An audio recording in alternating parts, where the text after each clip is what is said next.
First episode of Hosteds program, and this program is meant for the tourism and hospitality discussion series, which has been organized by the Department of Tourism and Hotel Management in Amal College of Advanced Studies. And in this today's session, we have one of the eminent personality to present his idea and views about the Kerala tourism in post-pandemic period. So in this session, we just try to manage with the language of Malayalam because most of the students are based on Kerala. And also this topic would be effective if you are talking with Malayalam only. That's why we are transferring this session to Malayalam. And actually we have planned 10 sessions, including this. And the next session would be on the next Wednesday. And the details of those sessions will be given you later. And the invitation mail also will be given to those who have already been registered with our program. So for the convenience of this session, I just changing my language from English to Malayalam. പ്രിയമുള്ള അംഗങ്ങളെ, മലപ്പുറം ജില്ലയിലെ Nilambur Amal college of advance സ്റ്റഡീസിലെ tourism and hotel management വിഭാഗം സംഘടിപ്പിക്കുന്ന hosteds 2020 എന്ന tourism and hospitality expert discussion സീരീസിലേക്ക് എല്ലാവർക്കും ഒരിക്കൽ കൂടി സ്വാഗതം. ഈ ഒരു പ്രോഗ്രാമിന്റെ ഒരു ആമുഖം എന്ന നിലയിൽ ഈ ഒരു പ്രോഗ്രാം നമ്മൾ ഡിസ്കസ് ചെയ്യാൻ പോകുന്ന ചില ടോപ്പിക്കുകളെ കുറിച്ച് ഞാൻ പറയാൻ ആഗ്രഹിക്കുന്നു. നമുക്ക് അടുത്ത 4 സെഷനുകളിലായി നമ്മളോട് സംസാരിക്കാൻ പോകുന്നത്, ഇന്നത്തെ സെഷനിൽ നമ്മുടെ പ്രമുഖനായ സന്തോഷ് ജോർജ് കുളങ്ങര സർ നമ്മെ അഭിസംബോധന ചെയ്യും. അദ്ദേഹം അല്പസമയത്തിനകം നമ്മുടെ ഈ ഗ്രൂപ്പിൽ ജോയിൻ ചെയ്യുന്നതാണ്. അടുത്ത ഒരു സെഷൻ നമ്മൾ പ്ലാൻ ചെയ്തിട്ടുള്ളത് 26-ാം തീയതിയാണ്. 26-ാം തീയതി ഫിലിപ്പീൻസിലെ ഈസ്റ്റ് കലോക്കോൺ യൂണിവേഴ്സിറ്റിയിലെ ഡോക്ടർ മക്കാരിയ ജി ഗയറ്റ, അദ്ദേഹം trends in the strategic quality management in international hospitality travel and tourism എന്ന വിഷയത്തിൽ നമ്മോട് സംസാരിക്കും. അതിനുശേഷം അടുത്ത സെഷൻ ഉള്ളത്, അടുത്ത എപ്പിസോഡ് 4/9/2020 അന്ന് doctor Tony K Thomas, assistant professor, school of tourism studies, Mahatma Gandhi university Kerala, അദ്ദേഹം how far to stay idle preparing to restart tourism എന്ന ടോപ്പിക്കിൽ അദ്ദേഹം നമ്മോട് സംസാരിക്കും. അതോടൊപ്പം തന്നെ 10-ാം തീയതി 10/9/2020 നമ്മുടെ 4ാമത്തെ സെഷനിൽ mister Haris Variyathodi, is the manager of quality, health, safety and hygiene in Leela Palace Hotels and Resorts in Goa. He will address us with the topic of stay safe, food safety and hygiene practices in hospitality industry. And by 5th, on 17th September 2020, Ms. Ji Cheng Wong, she is the program director of Talent Basket USA and Taiwan. And also she was the former young tourism professional ambassador of Pacific Area Travel Association, and she will discuss the topic "You in a Virtual Workspace for Digital Era." So these are the confirmed speakers for us on the upcoming sessions. അപ്പൊ ഈ ഒരു സെഷനെ കൂടാതെ തൊട്ടടുത്ത് വരുന്ന സെഷനുകളിലെല്ലാം നിങ്ങളുടെ പരിപൂർണമായ പങ്കാളിത്തവും പാർട്ടിസിപ്പേഷനും programme കമ്മിറ്റിക്ക് വേണ്ടി ആദ്യമായി ഈ പരിപാടിക്ക് ഉദ്ഘാടനം കർമ്മം നിർവഹിക്കുന്നതിന് നമുക്ക് എത്തിച്ചേരുന്നത് നമ്മുടെ പ്രിയങ്കരനായ സംസ്ഥാന ടൂറിസം കോർപ്പറേഷൻ ആൻഡ് ദേവസ്വം വകുപ്പ് മന്ത്രി ശ്രീ കടകംപള്ളി സുരേന്ദ്രൻ സാറാണ്. അദ്ദേഹം നമ്മളുടെ ക്ഷണം സ്വീകരിച്ച് അദ്ദേഹത്തിന്റെ ചില അസൗകര്യങ്ങൾക്കിടയിലും മറ്റു പല ഔദ്യോഗിക തിരക്കുകൾക്കിടയിലും അദ്ദേഹത്തിന്റെ ഒരു റെക്കോർഡഡ് വീഡിയോ അദ്ദേഹം നമുക്ക് വേണ്ടി അയച്ചു തന്നിട്ടുണ്ട്.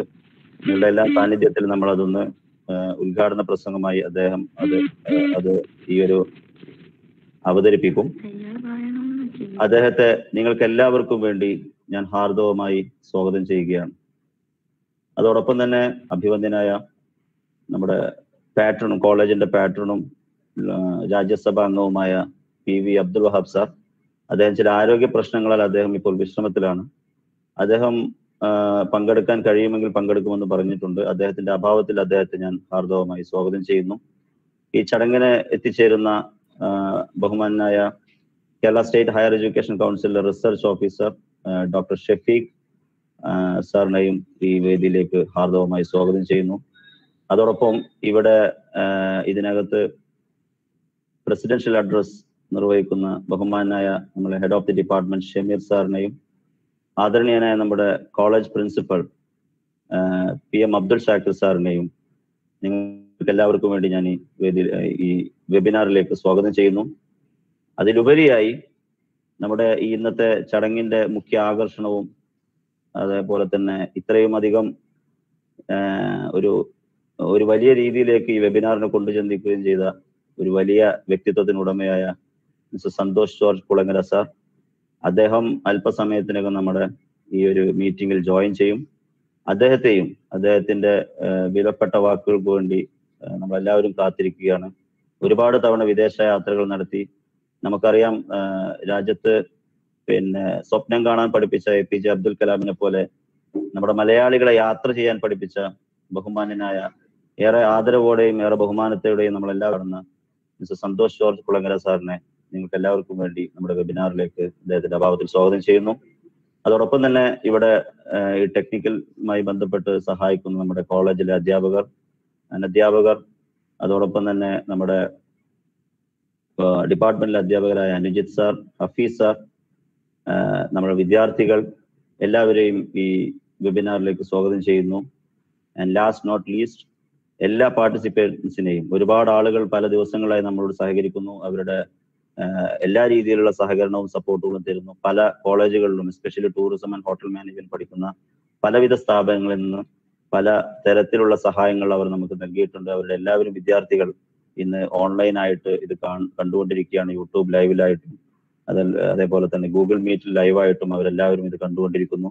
എല്ലാവരെയും ഒറ്റവാക്കിൽ ഹൃദ്യമായി അമൽ കോളേജിന്റെ ഈ വെബിനാറിലേക്ക് സ്വാഗതം ചെയ്തുകൊണ്ട് ഇതിന്റെ അധ്യക്ഷ ഭാഷണത്തിന് വേണ്ടി ബഹുമാനായ head of the department Shameer Babu സാറിനെ ക്ഷണിച്ചുകൊണ്ട് നിർത്തുന്നു. നന്ദി. ജയ് Hind.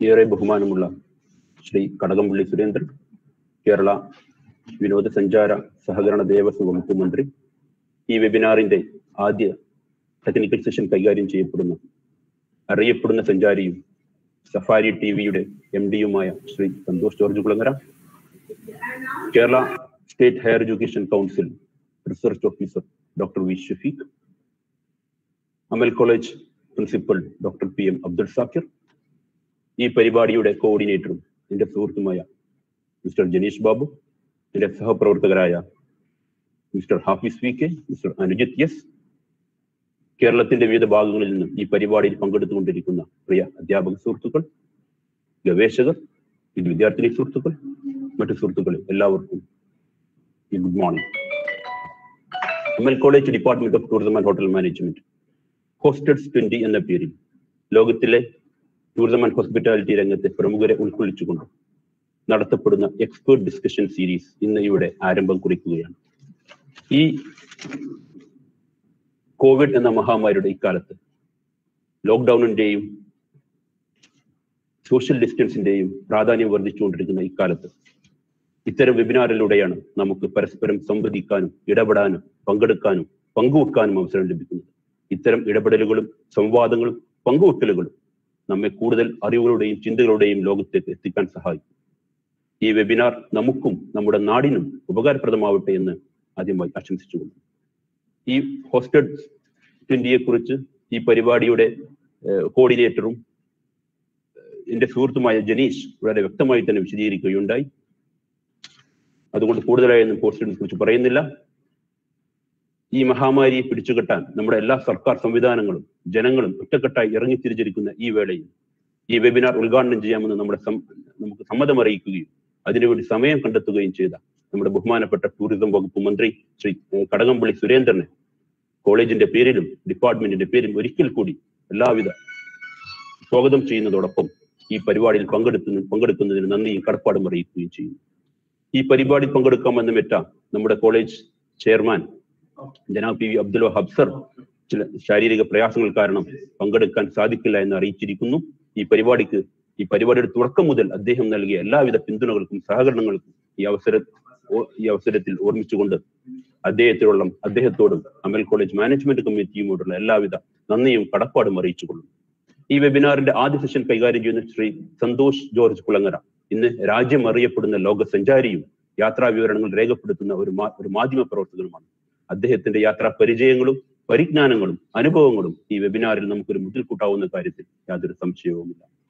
COVID-19 lesson for Kerala tourism from successful global paradigms എന്ന വിഷയത്തിലൂടെ ഇപ്പോൾ കേരളം നേരിട്ടുകൊണ്ടിരിക്കുന്ന കോവിഡ് പ്രതിസന്ധിയെ ലോകരാജ്യങ്ങളെ മാതൃകയാക്കി എങ്ങനെ നമുക്ക് തരണം ചെയ്യാമെന്ന് ശ്രീ സന്തോഷ് ജോർജ് കുളങ്ങര ഇന്നിവിടെ സംവദിക്കുന്നതാണ്. അടുത്ത 2 മാസങ്ങളിലായി 10ഓളം സെഷനുകളിൽ ഈ രംഗത്തെ വിദഗ്ധർ വിവിധ വിഷയങ്ങൾ കൈകാര്യം ചെയ്യും. ഇതിൽ പങ്കെടുത്തുകൊണ്ടിരിക്കുന്ന എല്ലാവരും വരുന്ന എല്ലാ സെഷനുകളിൽ പങ്കെടുക്കണമെന്ന് വിനീതമായി അഭ്യർത്ഥിച്ചുകൊണ്ട് ഞാൻ എന്റെ അധ്യക്ഷ വാക്കുകൾ ഇവിടെ അവസാനിപ്പിച്ചുകൊള്ളുന്നു. ഹോസ്റ്റഡ് 20 എന്ന എക്സ്പെർട്ട് ഡിസ്കഷൻ സീരീസ് ഉദ്ഘാടനം ചെയ്യുന്നതിന് വേണ്ടി നമ്മുടെ ബഹുമാനപ്പെട്ട മുൻ ടൂറിസം വകുപ്പ് മന്ത്രി ശ്രീ കടകംപള്ളി സുരേന്ദ്രനെ ക്ഷണിച്ചുകൊണ്ട് ഞാൻ എന്റെ വാക്കുകൾ അവസാനിപ്പിക്കുന്നു. നന്ദി, നമസ്കാരം.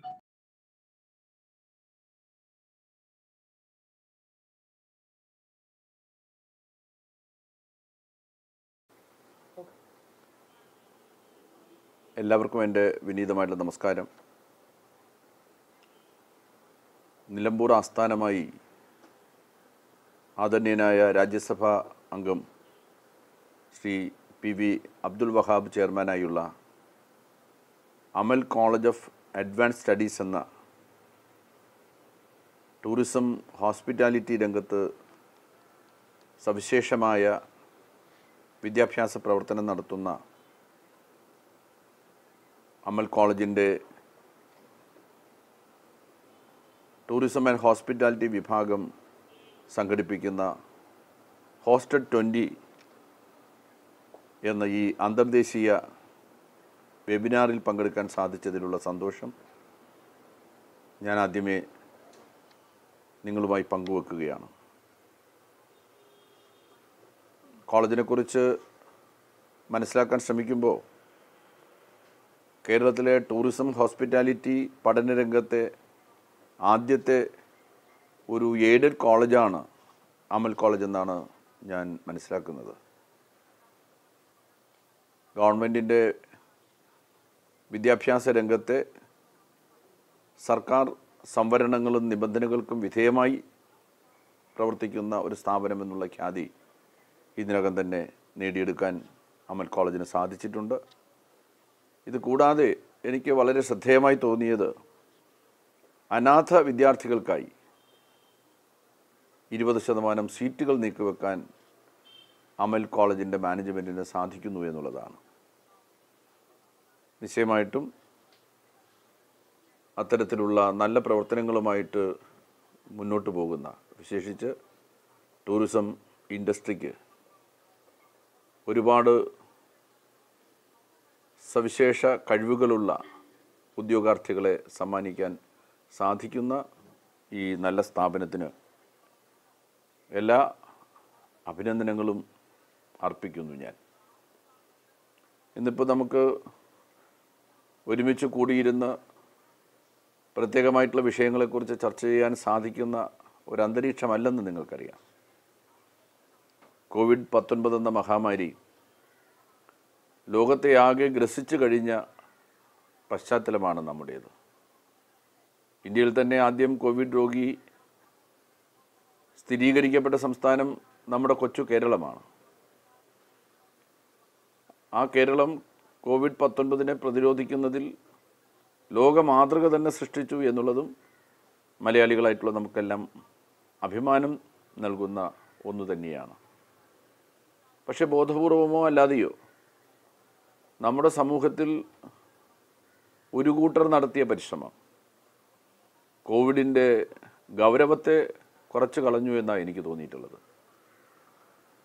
കർശനമായിട്ടുള്ള നിയന്ത്രണങ്ങളും നിബന്ധനകളും ഗവൺമെൻറ് നിർദ്ദേശം പാലിക്കാൻ സന്നദ്ധ മനസ്സോടുകൂടിയിട്ടുള്ള ബഹുജനങ്ങളും അണിനിരന്ന ഒരു യുദ്ധഭൂമിയിലാണ് കോവിഡിനെ പ്രതിരോധിക്കുന്ന കാര്യത്തിൽ സവിശേഷമായ വളർച്ച കൈവരിച്ച ഒരു നാടായി നമ്മൾ മാറിയത്. പക്ഷേ അവിടെയാണ്, ആ യുദ്ധഭൂമിയിലാണ് ഈ കോവിഡൊന്നും വലിയ കാര്യമൊന്നുമില്ല, ഇതൊന്നും ആരെയും കൊല്ലുന്ന മാരകമായിട്ടുള്ള രോഗമൊന്നുമല്ല, എല്ലാറ്റിനെയും ലളിതവൽക്കരിക്കുന്ന നിസ്സാരവൽക്കരിക്കുന്ന ഒരവസ്ഥാവിശേഷം സൃഷ്ടിക്കാനായിട്ട് ഒരു കൂട്ടർക്ക് സാധിച്ചതിൻ്റെ ദുരന്തമാണെന്നേ ഞാൻ പറയൂ. ഇന്ന് നാടിൻ്റെ പല ഭാഗങ്ങളിലും സാമൂഹികമായി തന്നെ വലിയ തോതിൽ വ്യാപനം നടക്കുന്ന അവസ്ഥയിലേക്ക് കേരളത്തിൽ പോലും COVID-19 വെല്ലുവിളി ഉയർത്തിക്കൊണ്ട് നമ്മുടെ മുന്നിൽ നിൽക്കുന്നത്. നമുക്കെല്ലാവർക്കും അറിയാവുന്നതുപോലെ ഇനിയും പ്രതിരോധ മരുന്നോ ഈ അസുഖത്തെ ഇല്ലാതാക്കുന്നതിന് വേണ്ടിയിട്ടുള്ള മറ്റേതെങ്കിലും മരുന്നുകളോ കണ്ടുപിടിച്ചിട്ടില്ലാത്ത പശ്ചാത്തലത്തിൽ കർശനമായിട്ടുള്ള നിയന്ത്രണങ്ങളോടുകൂടി കോവിഡിനോടൊപ്പം സഞ്ചരിക്കാൻ വേണ്ടി നാം തയ്യാറാകേണ്ടിയിരിക്കുകയാണ്. മാസ്ക് ധരിച്ചും കൈകൾ സോപ്പ് ഉപയോഗിച്ച് കഴുകി വൃത്തിയാക്കിയും സാമൂഹിക അകലം പാലിച്ചുമെല്ലാം മുന്നോട്ട് പോകാൻ നമുക്ക് സാധിച്ചാൽ മാത്രമേ കോവിഡിനെ പ്രതിരോധിക്കാൻ നമുക്ക് കഴിയൂ എന്ന അവസ്ഥയാണ് നമ്മുടെ ചുറ്റിലും നാം കാണുന്നത്. ഇത്തരമൊരു സാഹചര്യത്തിലാണ് യഥാർത്ഥത്തിൽ വെബിനാർ പോലുള്ള നൂതനമായിട്ടുള്ള സംവിധാനങ്ങളെ നമുക്ക് സ്വീകരിക്കേണ്ടി വരുന്നത്. കോവിഡ് സൃഷ്ടിച്ച അവസ്ഥയെ പുതിയ അവസരമാക്കി മാറ്റുന്നതിന് വേണ്ടിയിട്ടുള്ള പരിശ്രമമാണിന്ന് രാജ്യത്ത് പൊതുവിലും നമ്മുടെ സംസ്ഥാനത്ത് പ്രത്യേകിച്ചും എല്ലാം തന്നെ കാണുന്നത്. വിദ്യാഭ്യാസ രംഗത്ത് ഓൺലൈൻ വിദ്യാഭ്യാസത്തിൻ്റേതായിട്ടുള്ള പ്രാധാന്യം സമൂഹമാകെ അംഗീകരിച്ചു കഴിഞ്ഞു എന്ന് പറയാതിരിക്കാൻ വയ്യ. ഏതാണ്ട് ഓൺലൈൻ വിദ്യാഭ്യാസ ക്ലാസ്സുകൾ സാകൂതം ഗൗരവം വീക്ഷിക്കുന്ന പഠിക്കുന്ന കുട്ടികളെ നമുക്ക് കാണാൻ സാധിക്കും. രക്ഷിതാക്കളും എല്ലാം തന്നെ അതിൻ്റെ ഭാഗമായി മാറുന്ന ഒരു പുതിയ കാലം വിദ്യാഭ്യാസ രംഗത്ത് വന്നു ചേർന്നിട്ടുണ്ട്. COVID-19 നമ്മുടെ സാമൂഹ്യ ജീവിതത്തെ പല രൂപത്തിൽ തകർത്തെങ്കിലും ഏറ്റവും വലിയ തകർച്ചയെ നേരിടേണ്ടി വന്നത് ലോകത്തെവിടെയുമുള്ള ടൂറിസം വ്യവസായത്തിനാണ്, ടൂറിസം മേഖലയ്ക്കാണെന്നുള്ളത് അവിതർക്കിതമായിട്ടുള്ള കാര്യമാണ്. ഞാനതിൻ്റെ വിശദാംശങ്ങളിലേക്കൊന്നും ഈ സന്ദർഭത്തിലാകെ കടന്നു പോകാനൊന്നും ആഗ്രഹിക്കുന്നില്ല. കേരളം ദൈവത്തിൻ്റെ സ്വന്തം നാടെന്ന വിളിപ്പേര് സമ്പാദിച്ച പ്രദേശമാണ്. അതിഥി ദേവോ ഭവ ഈ ആപ്തവാക്യം അക്ഷരാർത്ഥത്തിൽ പ്രായോഗികമാക്കുന്നിടത്താണ് നമ്മുടെ ടൂറിസം മേഖലയുടെ വികസനം യാഥാർത്ഥ്യമാക്കുന്നത് എന്ന തിരിച്ചറിവോടുകൂടി ടൂറിസം രംഗത്തെ പ്രവർത്തനങ്ങൾക്ക് നേതൃത്വം കൊടുക്കാനാണ് ഈ ഗവൺമെൻറ് കഴിഞ്ഞ 4 വർഷക്കാലമായിട്ട് പരിശ്രമിച്ചിട്ടുള്ളത്. അടിസ്ഥാന സൗകര്യ വികസനം ഗവൺമെൻറ് അതിൻ്റെ ഉത്തരവാദിത്വമായി ഏറ്റെടുത്ത് നടപ്പിലാക്കുന്നതോടൊപ്പം സ്വകാര്യ സംരംഭകരെ വലിയ തോതിൽ പ്രോത്സാഹിപ്പിക്കുക അത്യന്താപേക്ഷിതമാണെന്ന് കരുതിയാണ് ഈ ഗവൺമെൻറ് അധികാരത്തിൽ വന്നതിന് ശേഷം ഒരു പുതിയ ടൂറിസം നയം ആവിഷ്കരിച്ച് അത് നടപ്പിലാക്കുന്നതിന് വേണ്ടിയിട്ടുള്ള ആത്മാർത്ഥമായിട്ടുള്ള പരിശ്രമം ഞങ്ങൾ നടത്തിയത്. ബഹുമാനപ്പെട്ട മുഖ്യമന്ത്രി ശ്രീ പിണറായി വിജയൻ്റെ സവിശേഷമായിട്ടുള്ള നേതൃത്വവും ടൂറിസം മേഖലയുടെ അനന്ത സാധ്യതകളെ ചൂഷണം ചെയ്യണമെന്ന അദ്ദേഹത്തിൻ്റെ നിർദ്ദേശവും അക്ഷരം പ്രതി നടപ്പിലാക്കുന്നതിന് വേണ്ടിയിട്ടുള്ള ആത്മാർത്ഥമായിട്ടുള്ള പരിശ്രമമാണ് ടൂറിസം നയം ടൂറിസം ഇൻഡസ്ട്രിയിലെ വ്യക്തിത്വങ്ങളുമായി കൂടിയാലോചിച്ച് എല്ലാ തലങ്ങളിലുമുള്ള ചർച്ചകൾക്ക് ശേഷം അംഗീകരിച്ചുകൊണ്ട് നടപ്പിലാക്കുന്നതിന് വേണ്ടി കഴിഞ്ഞ 4 വർഷക്കാലമായിട്ട് ഈ ഗവൺമെൻറ് പരിശ്രമം നടത്തിയത്. അതിന് വലിയ പ്രയോജനമുണ്ടായി എന്നുള്ള കാര്യം ഈ സന്ദർഭത്തിൽ ഞാൻ ഓർക്കുകയാണ്. 2018-ലും 2019-ലും നമ്മുടെ രാജ്യത്ത് ഉണ്ടായ വലിയ പ്രകൃതി ദുരന്തങ്ങൾ ടൂറിസം വ്യവസായത്തിന് വലിയ തോതിലുള്ള തകർച്ചയാണ് സമ്മാനിച്ചത്. ഇടക്കാലത്ത് ഒരു പുതിയ വൈറസ് കേരളത്തിൽ വടക്കൻ മേഖലയിൽ പ്രത്യക്ഷപ്പെട്ടത് നിങ്ങൾ ഓർക്കുന്നുണ്ടാവും, നിപ വൈറസ്. അതിനു മുമ്പ് ഓഖിയുടെ ദുരന്തം, 18-ൻ്റെ മഹാപ്രളയം, 19-ൻ്റെ പ്രകൃതി ദുരന്തം. ഇങ്ങനെ സമാനതകളില്ലാത്ത തരത്തിലുള്ള പ്രകൃതിക്ഷോഭങ്ങൾക്കും പ്രയാസങ്ങൾക്കും ഇരയാകേണ്ടി വന്ന സുപ്രധാനമായിട്ടുള്ള മേഖലയായിരുന്നു ടൂറിസം. പക്ഷേ ഈ ദുരന്തങ്ങളുടെ ഇടയിൽ നിന്ന്, ചാരത്തിൽ നിന്ന് ഉയർന്നു വരുന്ന ഫീനിക്സ് പക്ഷിയെ പോലെയാണ് കേരള ടൂറിസം അതിൻ്റെ സവിശേഷതകളോടുകൂടി ഉയർന്നു വന്നത്.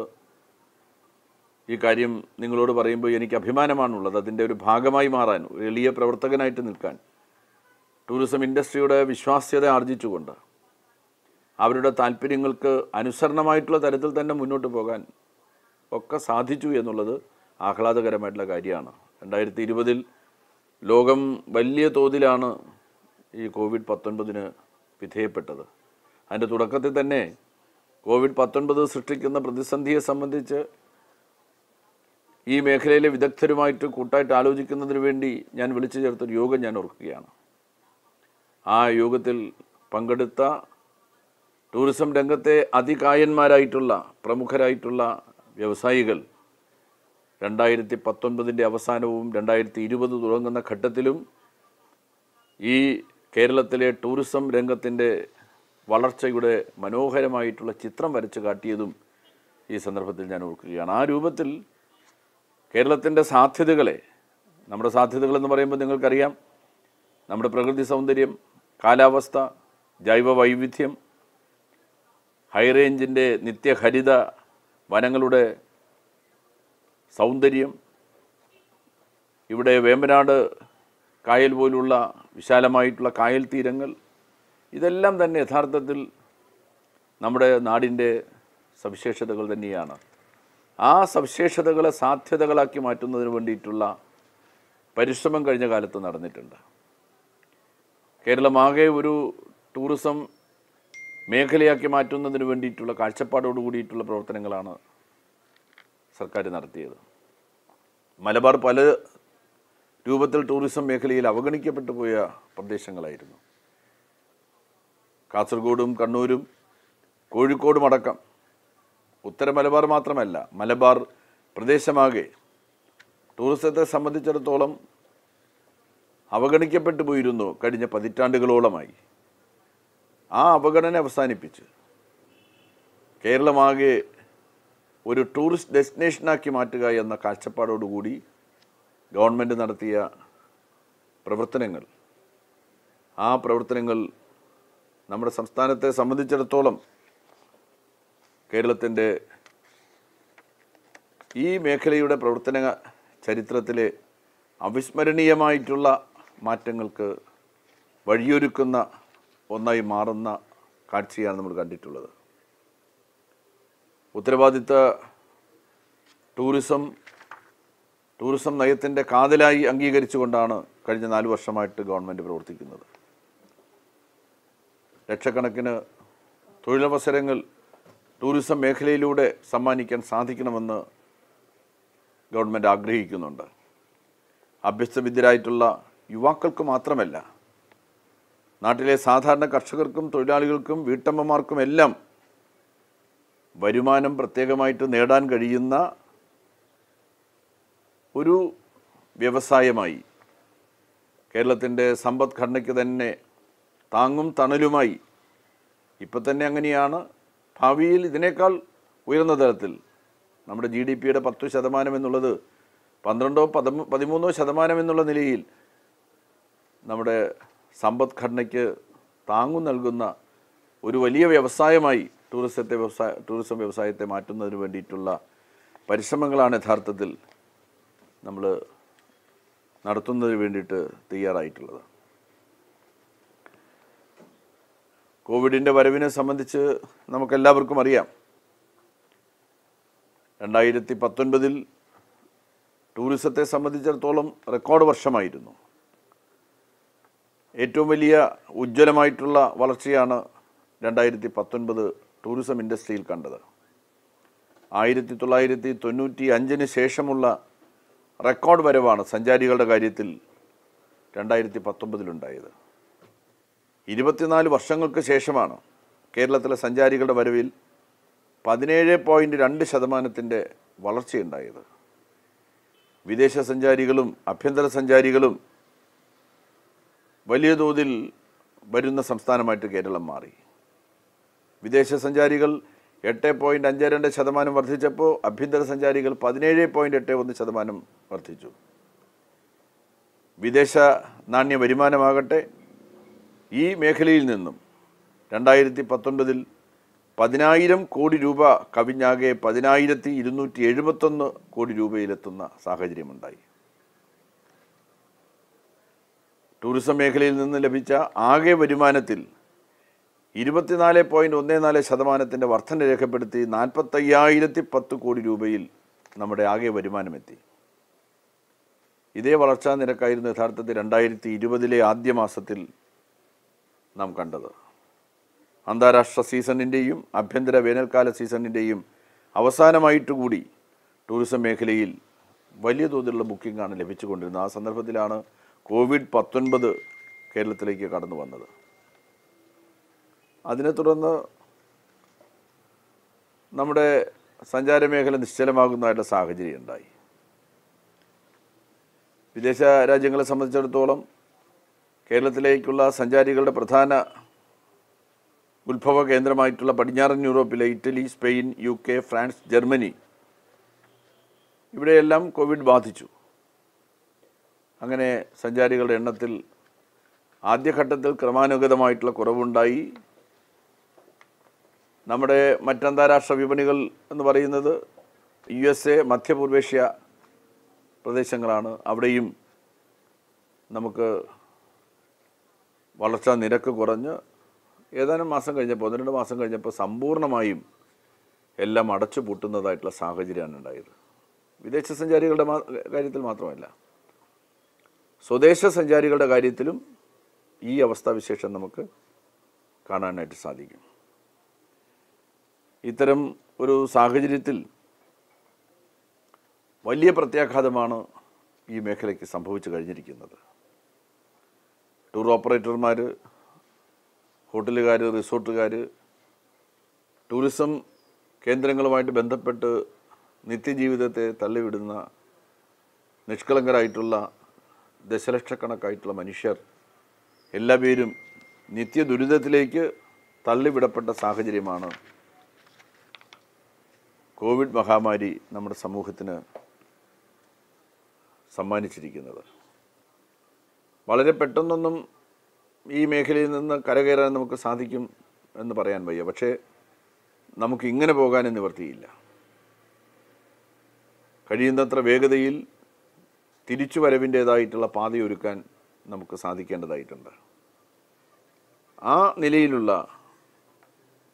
പദ്ധതികൾ ആവിഷ്കരിക്കാൻ ഭാവിയിൽ സാധിക്കണമെന്ന കാഴ്ചപ്പാടോടുകൂടിയാണ് ഈ കോവിഡിന് ശേഷമുള്ള കേരളത്തിൻ്റെ ടൂറിസം വ്യവസായത്തിൻ്റെ പുനഃക്രമീകരണത്തെ സംബന്ധിച്ച് ഗവൺമെൻറ് ഗൗരവത്തോടു കൂടി ആലോചിക്കുന്നുണ്ട്. ചില ദീർഘകാല പദ്ധതികൾ നമുക്ക് രൂപപ്പെടുത്തേണ്ടതായിട്ടുണ്ട്. തീവ്രമായിട്ടുള്ള ഒരു വിപണന തന്ത്രം തന്നെ നമുക്ക് സ്വീകരിക്കേണ്ടതായിട്ടുണ്ട്. കേരളത്തെ സംബന്ധിച്ചിടത്തോളം COVID-19 തന്നിട്ടുള്ള ഗുണപരമായിട്ടുള്ള ഒരു ഭാഗം എന്ന് പറയുന്നത് നമ്മുടെ ആരോഗ്യ സംവിധാനത്തെ സംബന്ധിച്ച് ഒരു ലോക മാതൃക തന്നെ ഉണ്ടെന്നുള്ള വ്യാപകമായിട്ടുള്ള തിരിച്ചറിവാണ്. നമ്മുടെ വെൽനെസ്സും ഹെൽത്തും പുതിയ, നേരത്തെ തന്നെ കുറേ ഉണ്ടെന്ന് നമുക്കറിയാം, പക്ഷേ എന്നാലും പുതിയ സാഹചര്യത്തിൽ വലിയ ടൂറിസം ഉൽപ്പന്നങ്ങളായിട്ട് മാറാൻ വേണ്ടി പോവുകയാണ്. അതിന് സഹായകരമായ തരത്തിലുള്ള സമഗ്രമായിട്ടുള്ള ഒരു പദ്ധതി നമുക്ക് PR രംഗത്ത് ആവിഷ്കരിക്കാൻ സാധിക്കണം എന്ന് ഗവൺമെൻറ് കരുതുന്നുണ്ട്. നമ്മുടെ വിപണന തന്ത്രം ആ രൂപത്തിൽ ശക്തിപ്പെടുത്തുന്നതിന് സഹായകരമായിട്ടുള്ള നിലപാടുകളെ സംബന്ധിച്ചാണ് ഞങ്ങൾ ചർച്ച ചെയ്ത് തീരുമാനമെടുത്ത് കഴിഞ്ഞിരിക്കുന്നത്.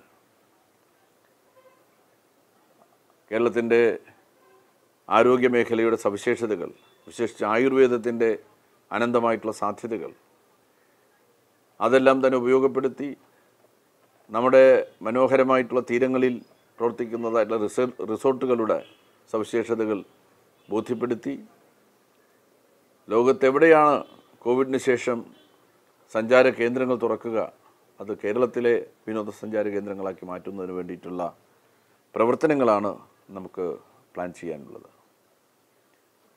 ടൂറിസം മേഖലയിൽ വായ്പകൾക്ക് ഇപ്പോൾ തന്നെ മൊറട്ടോറിയം നൽകുന്നതിന് നമുക്ക് സാധിച്ചിട്ടുണ്ട്. കേന്ദ്ര ഗവൺമെൻറ്റിൽ നമുക്ക് സമ്മർദ്ദം ചെലുത്താൻ സാധിച്ചിട്ടുണ്ട്. സെൻട്രൽ ഗവൺമെൻറ്റിൻ്റെ അനുമതി അക്കാര്യത്തിൽ ലഭ്യമായിട്ടുണ്ട്.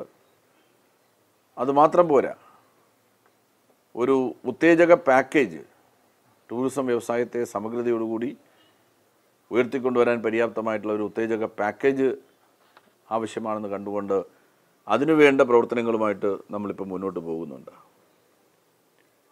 ആ നിലയിൽ വരുന്ന ദിവസങ്ങളിൽ ഗവൺമെൻറ് തയ്യാറാക്കിയിട്ടുള്ള ഈ മേഖലയുടെ സവിശേഷമായിട്ടുള്ള മാറ്റത്തിന് സഹായകരമാകുന്ന തരത്തിൽ തയ്യാറാക്കിയിട്ടുള്ള വിവിധങ്ങളായിട്ടുള്ള പദ്ധതികളെ കുറിച്ചുള്ള പ്രഖ്യാപനം താമസിയാതെ തന്നെ ഉണ്ടാകുമെന്ന് ഈ സന്ദർഭത്തിൽ സൂചിപ്പിക്കാൻ ഞാൻ ആഗ്രഹിക്കുകയാണ്. അത്തരം പ്രഖ്യാപനം പ്രാവർത്തികമാക്കുന്നതിന് വേണ്ടി നടക്കുന്ന പരിശ്രമങ്ങളിൽ ഇൻഡസ്ട്രിയിലെ എല്ലാവരുടെയും പിന്തുണയും സഹായവും ഞാൻ അഭ്യർത്ഥിക്കുകയാണ്. നമുക്ക് ഒരുപാട് മാൻ പവർ ആവശ്യമുള്ള ഒരു ഘട്ടത്തിലേക്കാണ് നമ്മൾ വരുന്നത്. അത്തരം ടൂറിസം ഇൻഡസ്ട്രിക്ക് പറ്റിയ ഉദ്യോഗാർത്ഥികളെ സമ്മാനിക്കാൻ കഴിയുന്ന, ടൂറിസവും ഹോസ്പിറ്റാലിറ്റിയും രംഗത്ത് ആധുനികമായിട്ടുള്ള പ്രവണതകളെ ഉൾക്കൊള്ളാൻ കഴിയുന്നതായിട്ടുള്ള വിദ്യാർത്ഥികളെ രൂപപ്പെടുത്തിയെടുക്കാൻ കഴിയുന്ന വിദ്യാഭ്യാസ സ്ഥാപനങ്ങളും നമുക്ക് ആവശ്യമാണ്.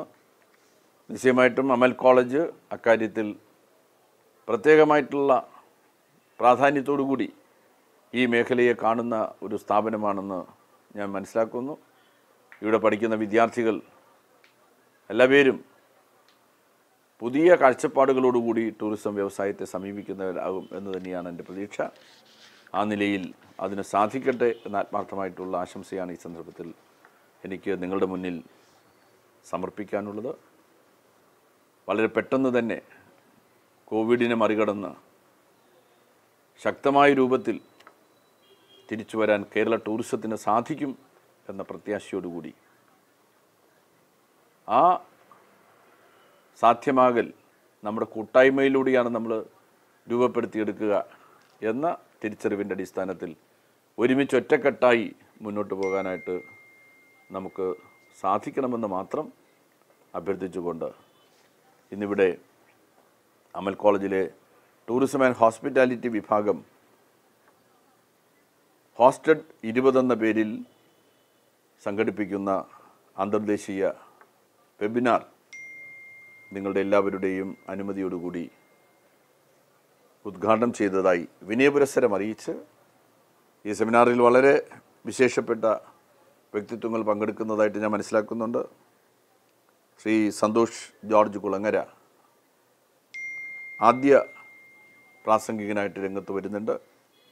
പിന്നെ വ്യത്യസ്ത മേഖലകളിൽ കഴിവ് തെളിയിച്ച വളരെ പ്രഗത്ഭരായിട്ടുള്ള ആളുകൾ വെബിനാറിൽ വരുന്ന ദിവസങ്ങളിൽ സഹകരിക്കുന്നു എന്ന് ഞാൻ മനസ്സിലാക്കുന്നു. നിശ്ചയമായിട്ടും അത് വിജയപ്രദമാകട്ടെ എന്ന് കരുതി ഉദ്ഘാടന കർമ്മം നിർവഹിച്ചതായിട്ട് അറിയിച്ച് ഞാൻ എൻ്റെ വാക്കുകളെ ഉപസംഹരിക്കുന്നു. എല്ലാവർക്കും എൻ്റെ വിനീതമായിട്ടുള്ള നമസ്കാരം. എല്ലാവർക്കും ഈ കോവിഡ് കാലത്തും മനസ്സിന് സന്തോഷം നൽകുന്ന ഓണം ആശംസിച്ച് ഞാൻ അവസാനിപ്പിക്കുന്നു. നമസ്കാരം.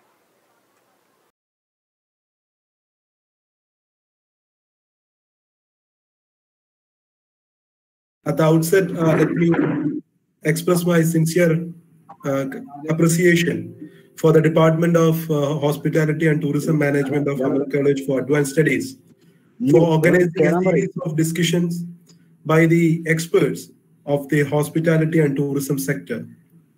We know that we are living in a new normal where most of the things which we are doing now is not even in the memory of most of the people living in this present age. Every sector has been affected by this COVID pandemic. And one of the worstly affected sectors is hospitality and tourism sector, where millions of people are working and millions of people are considering it as one of their major sources of income. We know that even in the higher education sector, we are facing a series of issues. But despite that, we managed to start our classes. We managed to conduct our research, and everything is moving not exactly as it was before the COVID, but somehow we are trying to cope up with the new normal. But that is not the case with the hospitality and tourism sector. Even in the Nilambur, we know that most of the tourism centers where hundreds of people are working, both in a direct and indirect manner, have been seriously affected and their lives are at stake. So this series of discussion will definitely help to formulate new policies, and make the people aware to meet the situation. We know that already the educational experts and policymakers have started to speak about education in emergencies, where how the education sector, especially higher education sector, where the research is happening, should respond to the different types of calamities, different types of pandemics that happens occasionally in our society. The higher education institution has a great role to play in every society, every community. And this particular series of discussion, which the Amal College is going to start now in the hospitality and tourism sector, is one of the major initiatives in that direction. Because the society and the community, especially a community like a society or an area like Nilambur, which is it's in a backward in many aspects, is largely expecting from the institution like Amal College of Advanced Studies. Because the knowledge that we produce through the knowledge or the discourse that we develop through these sort of discussion, these sort of programs would definitely help the public to make a stock of the situation and to start to respond to the situation accordingly. So in that sense, this program is going to have a very important dimensions beyond our expectation, in fact. And I'm really happy that a higher education institution of this kind has come forward to address the challenges and also the opportunities that has been posed by this COVID pandemic. So I wish all the best for the organizers for all the discussions that is going to happen as part of this series. Thank you.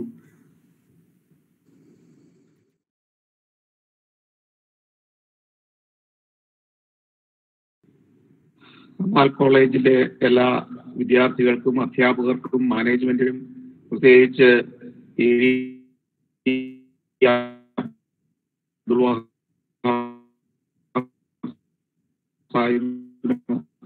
എന്റെ നമസ്കാരം. ഞാൻ Nilambur ഒന്നോരണ്ടാണ്.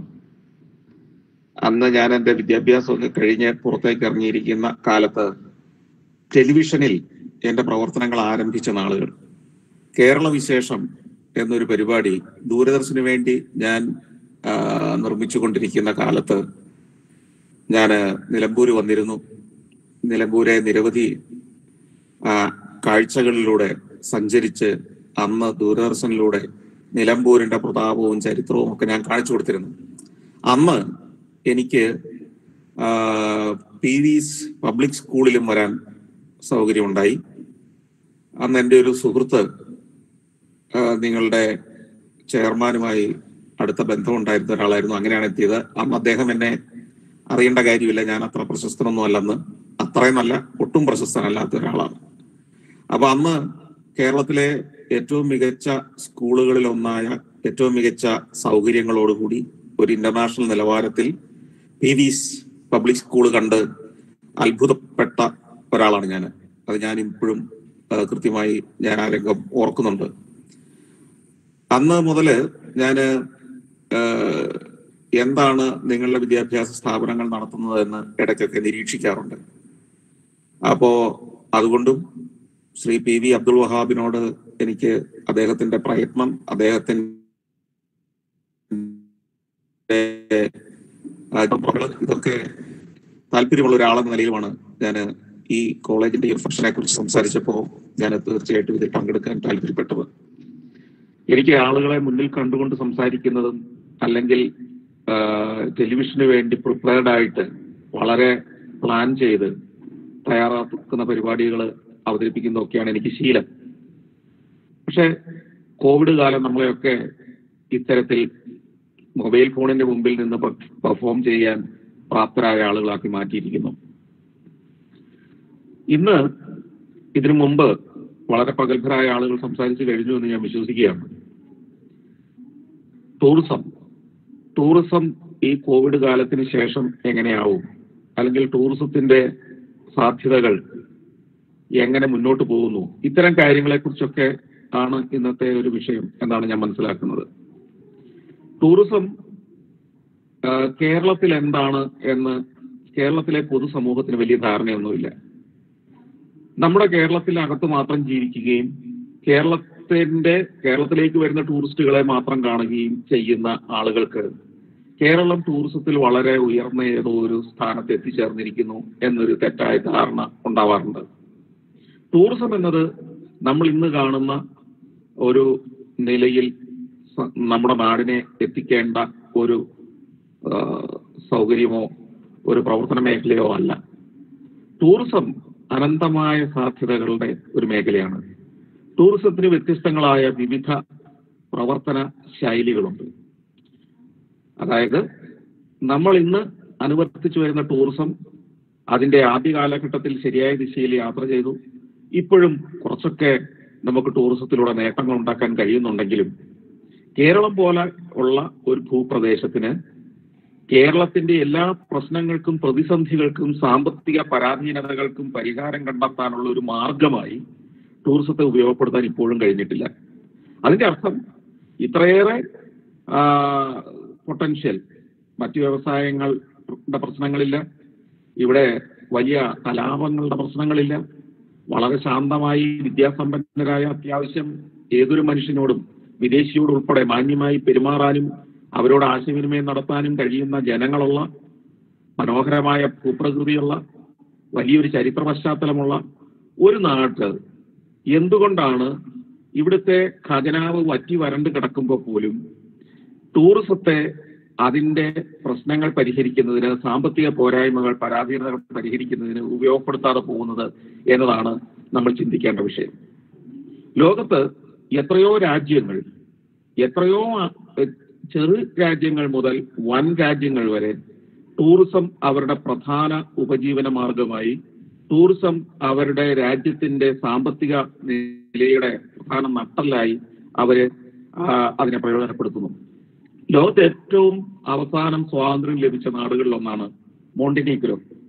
Montenegro ഒരു തെക്ക് കിഴക്കൻ യൂറോപ്പിലെ ഒരു രാജ്യമാണ്. ആ രാജ്യത്ത് ഏറ്റവും ഈ 2005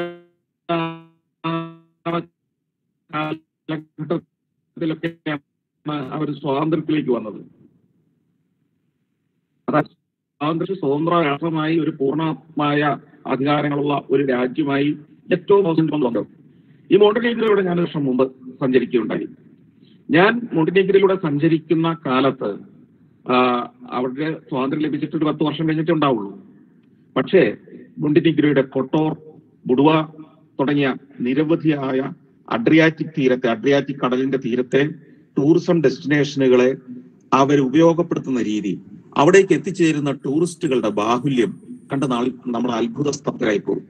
അതായത് നിലമ്പൂരിൽ ജീവിക്കുന്ന നിങ്ങൾ എത്ര വിദേശ ടൂറിസ്റ്റുകൾ ഒരു ദിവസം കണ്ടുമുട്ടുന്നുണ്ട് എന്ന് ചോദിച്ചാൽ ചില ദിവസങ്ങളിൽ 10 പേരെ, ചിലർ 5 പേരെ, ചിലപ്പോൾ ഒരു ദിവസം ചില ദിവസം ഒരാളെയും കാണുന്നില്ല എന്നായിരിക്കും നിങ്ങൾ പറയുക. എന്നാൽ ഭാവനാശാലികളായ ടൂറിസം മാനേജ്മെന്റ് വിദഗ്ധരുണ്ടെങ്കിൽ, ടൂറിസം ഡിപ്പാർട്ട്മെന്റ് ഉണ്ടെങ്കിൽ, നിലമ്പൂർ പോലെ ചരിത്രമുള്ള ഒരു സ്ഥലം, ഊട്ടിയോട് ഇത്രയും അടുത്ത് കിടക്കുന്ന ഒരു പ്രദേശം, നിലമ്പൂർ കോവിലകം പോലെ ഭരണത്തിന്റെ ഒരു കേന്ദ്രമായിരുന്ന ഒരു സ്ഥലം,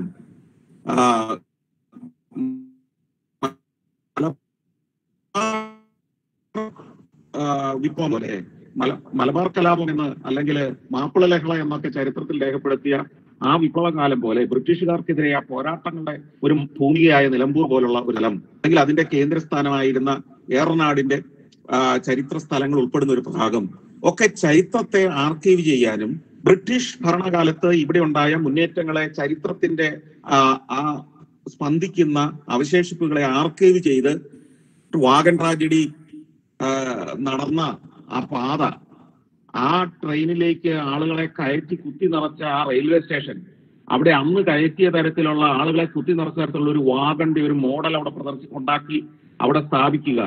അതിനുള്ളിലേക്ക് 100 പേരെ കുത്തി കയറ്റിയാൽ അല്ലെങ്കിൽ 200 ആളുകളെ കുത്തി നിറച്ചാൽ എങ്ങനെയായിരിക്കും ആളുകൾ അവിടെ എന്ന് കാണിക്കുന്ന തരത്തിലുള്ള ഡെമോൺസ്ട്രേഷൻസ് ഉണ്ടാക്കുക. അവിടെ ആ ബ്രിട്ടീഷ് കാലഘട്ടത്തിന്റെ ജീവിതം, ചരിത്രം പുനരാവിഷ്കരിക്കുക. ഇങ്ങനെയൊക്കെയുള്ള കാര്യങ്ങളിലൂടെ ഭാവനാശാലികളായ ടൂറിസം ഡിപ്പാർട്ട്മെന്റും അതിന് പറ്റുന്ന സംരംഭകരും ഉണ്ടെങ്കിൽ നിലമ്പൂരെ ജനങ്ങളെക്കാൾ ഏറെ വിദേശികൾ ഒഴുകുന്ന തെരുവുകളായിരിക്കും നിങ്ങൾ അവിടെ കാണുക. അതിനാണ് ടൂറിസം എന്ന് പറയുക. കോട്ടൂറിലേക്ക്, ബുഡുവയിലേക്കും ഒക്കെ മോണ്ടിഗ്രോയിൽ ഞാൻ ചെല്ലുമ്പോൾ കാണുന്നത് 1000 സ്വദേശികൾ അവിടെ ഉണ്ടെങ്കിൽ 10,000 വിദേശികൾ ആ തെരുവുകളിലൂടെ ഒഴുകുന്നതാണ്. അവിടുത്തെ ബോട്ടുകള്, അവിടുത്തെ ഹോട്ടലുകൾ, അവിടുത്തെ ഉല്ലാസ കേന്ദ്രങ്ങള്, അവിടുത്തെ ചരിത്ര കേന്ദ്രങ്ങളോ, കൊട്ടാരക്ക് ഒരു തൃശ്ശൂർ പൂരത്തിന് തൃശ്ശൂർ നഗരത്തിൽ ചെല്ലുമ്പോൾ സ്വദേശികളെക്കാൾ അന്യനാട്ടുകാരെ അവിടെ കാണുന്നു എന്ന് പറയുന്നത് പോലെ ഏതാണ്ട് 6 മാസവും തൃശ്ശൂർ പൂരം നടക്കുന്ന പറമ്പുകളാണ് യഥാർത്ഥ ടൂറിസം നടക്കുന്ന ഈ പറഞ്ഞ നാടുകളിലൊക്കെ ഞാൻ കാണുന്നത്. ഞാൻ 130 രാജ്യങ്ങളിലെ മനുഷ്യനെത്തുന്ന ടൂറിസം കേന്ദ്രങ്ങളിലൂടെ കഴിഞ്ഞ ഈ കാര്യങ്ങളാണിത്. കേട്ടുകേഴ്വിയുടെ അടിസ്ഥാനത്തിൽ പറയുന്നതല്ല. ഞാൻ കണ്ട കാഴ്ചകളൊന്നും കാണാത്ത ഒരു ജനസമൂഹത്തോട് കേരളത്തിൽ ഇത് മാത്രം വളരെ വിമർശനാത്മകമായി കാര്യങ്ങളെ കാണുന്ന ഒരു സമൂഹത്തോട് തർക്കിച്ചു നേടാൻ എനിക്ക് കഴിയാത്തത് കൊണ്ട് ഞാൻ ഇത് ഒരു പരിധി കൂടുതലൊന്നും പറയാറില്ല. പറഞ്ഞാൽ നമുക്കറിയാം, കേരള സമൂഹത്തില് ഭരിക്കുന്നവർ പോലും, ഭരിക്കുന്ന ആളുകളുടെ രാഷ്ട്രീയ പാർട്ടികൾ പോലും നമ്മളെ വിമർശിക്കുകയും നമ്മളെ പരിഹസിക്കുകയും ഇവൻ ഏത് ലോകത്തു നിന്ന് വന്നിട്ടാണ് ഈ കേരളത്തിൽ ഇതൊക്കെ നടത്താൻ പോകുന്നതെന്ന് നമ്മളെ വല്ലാണ്ട് ആക്രമിക്കുകയും ചെയ്യുന്ന ഒരു സാഹചര്യം ഉള്ളത് കൊണ്ട് തന്നെ ഞാൻ വളരെ മിതമായ തോതിലൊക്കെ ഇത് പറയാറുള്ളൂ. പക്ഷെ ടൂറിസം പഠിക്കുന്ന കുട്ടികൾ, ഭാവിയെക്കുറിച്ച് സ്വപ്നം കാണുന്ന കുട്ടികൾ, കേരളത്തിലെ പുതിയ തലമുറ യഥാർത്ഥത്തിൽ ഇന്ന് നടക്കുന്നത് കേരളത്തിലെ ടൂറിസത്തിന്റെ വളരാനുള്ള സാധ്യതയുടെ 1% പോലുമില്ല എന്ന് തിരിച്ചറിയണം. ക്രിയേറ്റീവായി പദ്ധതികളെ രൂപപ്പെടുത്തുകയും അതിനുവേണ്ടിയുള്ള സാഹചര്യങ്ങൾ ഒരുക്കുകയും ചെയ്യുകയാണ് ടൂറിസത്തിന്റെ ആദ്യഘട്ടം. ഞാൻ നേരത്തെ പറഞ്ഞതുപോലെ നിലമ്പൂരിൽ 10,000-കണക്കിന് ടൂറിസ്റ്റുകൾ ഒരു വർഷം വരുന്ന ഒരു സാഹചര്യത്തിലേക്ക് വളർത്താൻ നിലമ്പൂരിലെ ടൂറിസത്തിന്റെ ചുമതല എന്നെ ഏൽപ്പിച്ച് എനിക്ക് സാധ്യമാകുന്ന എനിക്ക് വളരെ നിശ്ചയമുണ്ട്. കാരണം അതിനെന്തൊക്കെയാണ് ചെയ്യേണ്ടതെന്ന് എനിക്ക് കൃത്യമായിട്ട് അറിയാം. അതിന് നിർദ്ദേശങ്ങൾ എങ്ങനെ, എനിക്ക് മാത്രമല്ല, എന്നെ പോലെ ടൂറിസത്തിന്റെ സാധ്യതകൾ ലോകത്തെ കണ്ടിട്ടുള്ള ഏതൊരാൾക്കും അറിയുന്ന കാര്യമാണ്. അതുകൊണ്ട് അത്തരം പ്രൊഫഷണലുകളുടെ അഭിപ്രായങ്ങൾ തേടുക, അതിനുവേണ്ട സ്കീമുകൾ ഉണ്ടാക്കുക, അതിനൊരു തിരക്കഥ, ഒരു സിനിമയ്ക്ക് തിരക്കഥ ഉണ്ടാക്കുന്നത് പോലെ തന്നെ ഒരു ടൂറിസം സർക്യൂട്ടിന് തിരക്കഥ ഉണ്ടാകണം. അവിടെ ആദ്യം എവിടെയാണ് വന്നിറങ്ങേണ്ടത്? ഇപ്പൊ കോഴിക്കോട് വിമാനത്താവളത്തിൽ വന്നിറങ്ങിയാൽ അവരെങ്ങനെയാണ് മൂവ് ചെയ്യുന്നത്, എവിടെയാണ് സ്റ്റേ ചെയ്യുന്നത്, അവിടെ ഏത് ചരിത്ര സംഭവങ്ങളിലൂടെയാണ് അവരെ കൊണ്ടുപോകേണ്ടത്, അവിടുത്തെ നിത്യജീവിതത്തിന്റെ എന്തൊക്കെ കാഴ്ചകളാണ് കാണിച്ചു കൊടുക്കേണ്ടത്, ഏറനാടിന്റെ ജീവിത പശ്ചാത്തലങ്ങളുടെ, ജീവിത സൗകുമാര്യങ്ങളുടെ എന്തൊക്കെ കാഴ്ചകളിലൂടെയാണ് നമ്മൾ ഈ സന്ദർശകരെ കൊണ്ടുപോകേണ്ടത്. ഓരോ അനുഭവത്തിലും ഓരോ 2 മണിക്കൂർ കൂടുമ്പോഴും വാവ് എന്ന് അത്ഭുതത്തോടെ ടൂറിസ്റ്റ് പറയുന്ന തരത്തിലുള്ള ചില അനുഭവങ്ങളോട് ഒരു സിനിമ കാണുന്നത് പോലെയാണ് ഒരു ടൂറിസം ഡെസ്റ്റിനേഷനിലേക്ക് ടൂറിസ്റ്റുകളെ കൊണ്ടുപോകുന്നത്. ഞാൻ യൂറോപ്പിലും അമേരിക്കയിലും ലാറ്റിൻ അമേരിക്കയിലും ഒക്കെ നിരവധി ടൂറുകളിൽ പങ്കെടുത്തിട്ടുണ്ട്. സായിപ്പ് സംഘടിപ്പിച്ചിരിക്കുന്ന അല്ലെങ്കിൽ കിഴക്കൻ ഏഷ്യയിലെ ചൈനയിലെ ഒക്കെ അവിടെ ഒരു ടൂർ പ്ലാൻ ചെയ്യുന്നത് അങ്ങനെയാണ്. ഒരു സിനിമയുടെ തിരക്കഥ പോലെയാണ്. വളരെ സോഫ്റ്റ് ആയിട്ട് തുടങ്ങുന്നു, അത് കഴിഞ്ഞ് ഒരു കുറച്ച് സമയം കഴിയുമ്പോഴത്തേക്ക് ആദ്യത്തെ ഒരു അത്ഭുതത്തിലേക്ക് എത്തിക്കുന്നു, അതിന് ടൂർ ഗൈഡ് കാര്യങ്ങൾ ബിൽഡപ്പ് ചെയ്യുന്നു, പറഞ്ഞ് ബിൽഡപ്പ് ചെയ്യുന്നു, എന്നിട്ട് ആ സ്ഥലത്ത് കൊണ്ട് ഇറക്കുന്നു, ആ കാഴ്ച കാണുന്നു, ടൂറിസ്റ്റുകൾക്ക് കൗതുകം മൂർച്ഛിക്കുന്നു. അടുത്ത കാഴ്ചയിലേക്ക് പോകുമ്പോൾ ഇതിന്റെ തുടർച്ചയായ സ്ഥലത്തേക്കാണ്, ചരിത്രത്തിന്റെ അതിഭീകരമായ സംഭവങ്ങൾ നടന്ന സ്ഥലത്തേക്കാണ് പോകുന്നത് എന്ന് ഒരു ടൂർ ഗൈഡ് അത് ബിൽഡപ്പ് ചെയ്യുന്നു. അടുത്ത സ്ഥലത്തെത്തുന്നു, അവരാ മനസ്സ് തയ്യാറെടുത്ത ആ മനസ്സോടുകൂടി ആ സ്ഥലം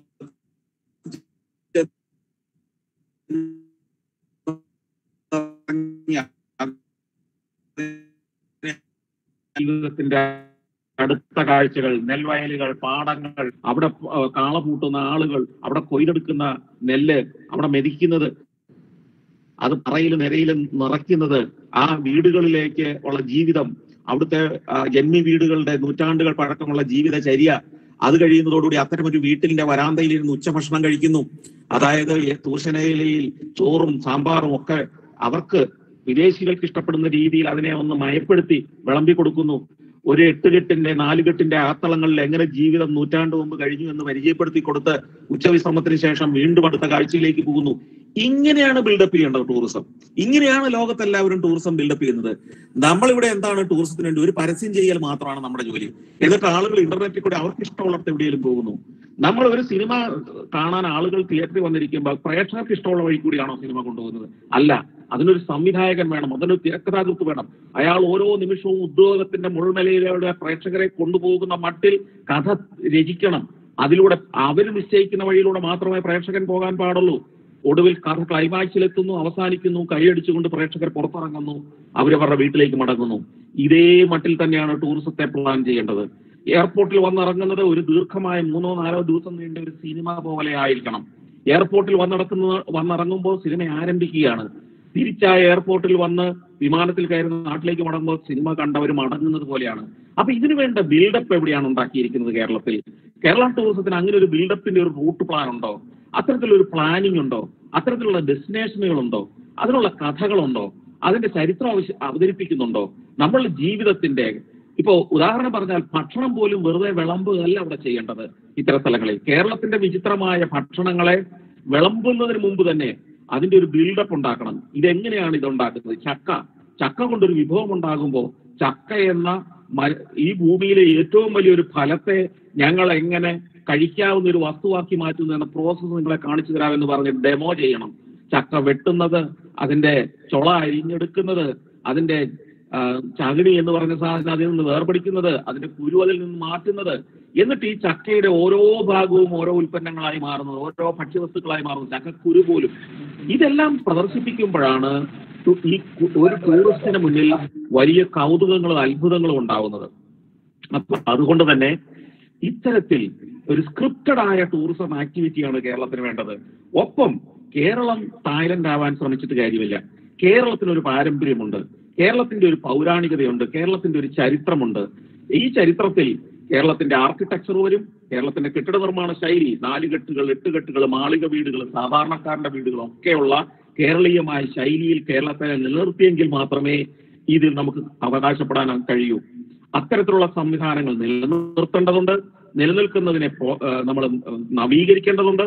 നവീകരിച്ച് അത് ഒരു ഡെസ്റ്റിനേഷനാക്കി മാറ്റേണ്ടതുണ്ട്. രണ്ടാമതായി കേരളത്തിന്റെ ലൈഫ് സ്റ്റൈൽ, നമ്മളുടെ ആയുർവേദം പോലുള്ള ജീവിതത്തിന് സഹായകമാകുന്ന ചികിത്സാ വിധികൾ മുതൽ ഭക്ഷ്യരീതികൾ മുതൽ ഒരു ദൈനംദിന ജീവിത ചിട്ടകൾ വരെ ആർക്കൈവ് ചെയ്യുകയും അത് ഇവരുടെ മുമ്പിൽ അവതരിപ്പിക്കുകയും വേണം. മൂന്നാമത് കേരളത്തിന്റെ കലാരൂപങ്ങൾ നമ്മുടെ നാടൻ കലാരൂപങ്ങളായിരിക്കണം. സിനിമാറ്റിക് ഡാൻസ് എന്ന കോപ്രായത്തെ കുറിച്ചല്ല ഞാൻ ഈ പറയുന്നത്. കേരളത്തിൻ്റെത് മാത്രമായ കൂടിയാട്ടത്തിൽ നിന്ന് ആരംഭിച്ച് നമ്മളുടെ കഥകളി വരെ എത്തി നിൽക്കുന്ന നമ്മളുടെ തനതായ കലാരൂപങ്ങൾ, അതെങ്ങനെ രൂപം കൊണ്ടു, അതിനെങ്ങനെ ചുട്ടികുത്തുന്നു, അതിനുവേണ്ടി എങ്ങനെ മേക്കപ്പ് നടത്തുന്നു, അതിന് എത്ര വർഷത്തെ പരിശീലനം ആവശ്യമാണ്, ചുട്ടികുത്താൻ എത്ര മണിക്കൂർ നേരത്തെ അധ്വാനം ആവശ്യമുണ്ട്, ഇതൊക്കെയാണ് ഡെമോൺസ്ട്രേറ്റ് ചെയ്യേണ്ടത്. അവതരിപ്പിക്കുന്നത് 5 മിനിറ്റ് അവതരിപ്പിച്ചാൽ മതി. ഒരു കഥകളിൽ 1 മണിക്കൂർ കലാകാരൻ ഇവരുടെ മുമ്പിൽ അവതരിപ്പിക്കേണ്ടതില്ല. കഥകളിക്ക് വേണ്ടി എത്ര പരിശീലനം നേടിയെന്നും അതിന്റെ ചുട്ടികുത്താൻ പോലും എത്ര മണിക്കൂറുകളുടെ അധ്വാനം ആവശ്യമുണ്ടെന്നും പരിശീലന കാലത്ത് ഒരാളുടെ ദൈനംദിന ജീവിത ചിട്ട പുലർച്ചെ 3 മണിക്ക് ഉണർന്ന് എത്ര മണിക്കൂർ അധ്വാനിച്ചാണ്, എത്ര വർഷം കൊണ്ടാണ് ഒരു കലാകാരനായി മാറുന്നത് എന്നതുമാണ് അതിന്റെ മർമ്മം. അതാണ് ടൂറിസ്റ്റുകൾക്ക് അറിയാൻ ആഗ്രഹിക്കുന്ന കാര്യം. അല്ലാതെ ആർക്കും മനസ്സിലാകാത്ത കഥകളി പെർഫോമൻസ് 3 ദിവസം സ്റ്റേജിൽ ആടിയാൽ ഇത് കാണാനൊന്നും ആരും ഉണ്ടാവില്ല. ഇതെല്ലാം കഴിഞ്ഞ് അവസാനം ഇവൻ പഠിച്ച വിദ്യ കഥകളി എന്ന കലാരൂപത്തെ 5-10 മിനിറ്റ് സ്റ്റേജിൽ അവതരിപ്പിച്ച് ഇതിങ്ങനെ 3 ദിവസം നീണ്ടു പോകും എന്ന് പറഞ്ഞാൽ അവസാനിപ്പിച്ചാൽ മതി. അവർക്ക് ഇൻട്രസ്റ്റിംഗ് ആവും. ഇങ്ങനെയാണ് അതിനെ അവതരിപ്പിക്കേണ്ടത്. ഇത്തരം കലാരൂപങ്ങൾ നിരവധിയുണ്ട് കേരളത്തിന്റെ. ആ കലാരൂപങ്ങൾ കൂത്തും കൂടിയാട്ടവും മാത്രമല്ല, തെയ്യം പോലുള്ള അനുഷ്ഠാന കലകള്, കുറത്തിയാട്ടം പോലുള്ള കലകള്, അതുപോലെ തന്നെ ക്ഷേത്രങ്ങളോടും ഉത്സവങ്ങളോടും അനുബന്ധിച്ചുള്ള പലവിധമായ പെർഫോമൻസുകൾ, ഇതെല്ലാം ആർക്കൈവ് ചെയ്യുകയും അവതരിപ്പിക്കുകയും അത് കാണാനുള്ള അവസരം ഉണ്ടാകുന്നത്. അടുത്തതായിട്ട് നമ്മൾ ഭക്ഷണം, കേരളത്തിന്റെ പരമ്പരാഗതമായ ഭക്ഷണം, food, art, architecture, life style, ഈ 4 കാര്യങ്ങളെ ആർക്കൈവ് ചെയ്ത് വരുന്ന സമൂഹത്തിന് മുമ്പ് അവതരിപ്പിക്കുക എന്നതാണ് ടൂറിസം ചെയ്യേണ്ടത്. കേരളത്തിന്റെ ടൂറിസം മർമ്മം അവിടെയാണ്, അല്ലാതെ മറ്റൊന്നും കേരളം അവതരിപ്പിക്കേണ്ടതില്ല.